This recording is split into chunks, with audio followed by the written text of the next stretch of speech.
Polavaram project పనులను పరిశీలించే విదేశీ నిపుణుల బృందం 3 రోజుల పర్యటన ముగిసింది.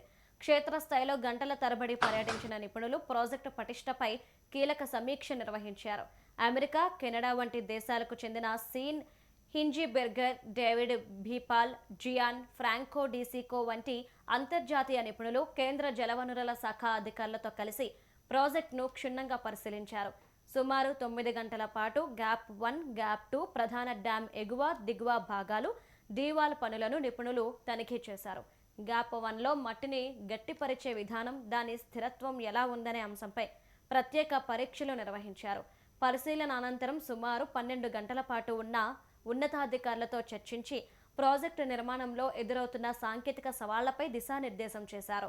రాష్ట్ర సాగునీటి సలహాదారు వెంకటేశ్వరరావు, ఈఎన్సీ నరసింహమూర్తి, ఇక నిర్మాణ సంస్థ మెగా ఇంజనీరింగ్ ప్రతినిధులు పాల్గొని నిపుణుల సందేహాలను నివృత్తి చేశారు.